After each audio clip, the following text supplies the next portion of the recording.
Welcome back to First Watch! The series on my channel where I get a generator to shuffle through a bunch of movies that I've never seen in my life in order to review them one by one each week, and this week the shuffler thingamajig has decided I need to watch Ghost Ship. So Ghost Ship takes a crew of people that are out on the water and they just so happen to discover this ship that's been missing for the last 30-40 years, and their plan is to repair it and take it back with them in order to collect the reward for finding a missing ship this size. But on the ship they find a lot of death and destruction and an incredibly dark history as well as ghosts, and things just get crazier and crazier the deeper that they investigate this lost ship. So this movie, of course, was made in 2002, and a lot of movies that came out around this time feel remarkably similar to each other in style. The same goes for Ghost Ship. I would say that it is indeed a interesting film, but definitely a product of its time. You watch it and you're like, this is kind of goofy, it's a little bit corny,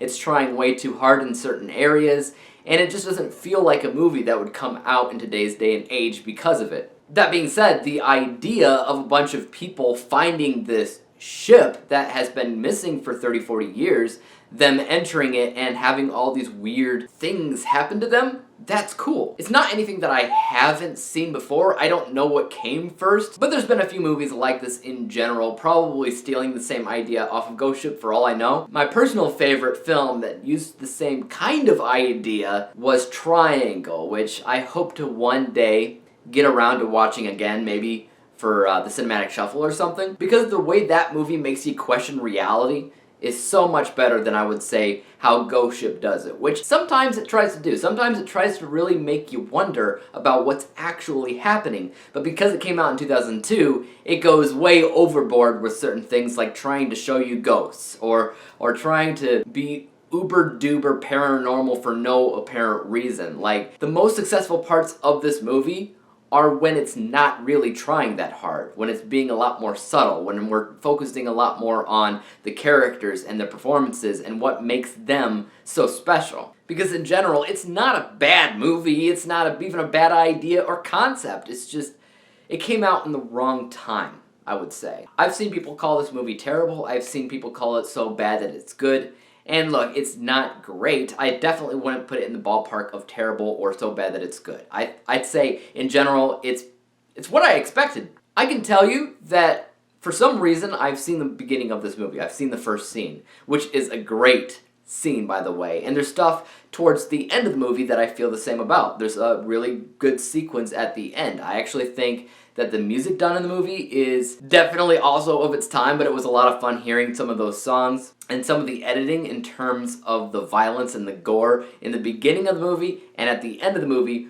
were fun. But a lot of stuff in between, I would say a majority of the second act specifically, I don't know, it lost my interest here and there because, again, it was trying way too hard to be something different than what you kind of expect. There's like this subplot involving gold smuggling, which is actually technically really, really important as to what happened to the ship, as to why it became a ghost ship in the first place. It's important, but it's tacky, if that makes any sense whatsoever. In general, I like the movie. I'm not going to sit here and say I had a horrible time with it. I'm glad that I saw it. I've seen the poster floating around for like my entire life, or at least 20 years of it. But it's also nothing that I feel like I care to see again. If I do, I do. If I don't, whatever. I thought that it was interesting to see Julianna Margulies, I think her name is. Hold on. Yeah, Julianna Margulies, yeah. Who played the wife in The Good Wife, as well as she's now in The Morning Show. And she plays Laura Peterson in that show, but apparently she was also pretty important in ER. I never really watched ER, so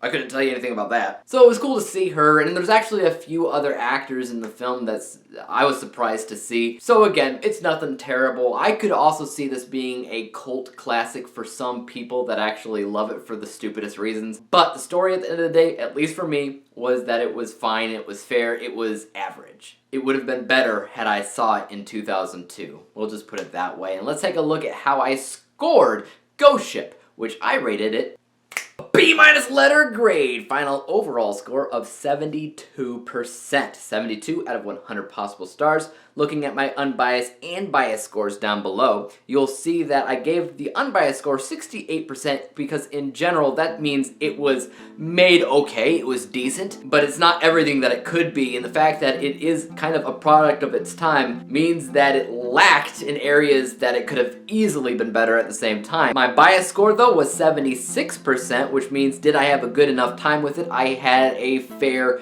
decent time, yes, but nothing crazy. Right? Nothing that I want to go out and actually buy the movie. It's good for a one-time watch just out of curiosity, and that's about it. But guys, have you seen Ghost Ship? What are your thoughts about this movie? Do you love it? Do you hate it? Do you think it's garbage like I feel like a lot of people do these days? Or do you have a soft spot for it? Let me know, and as for YouTube, you guys know what to do. Hit the like, subscribe button, and bell to be notified when I come out with my next installment for First Watch. And until then, peace out!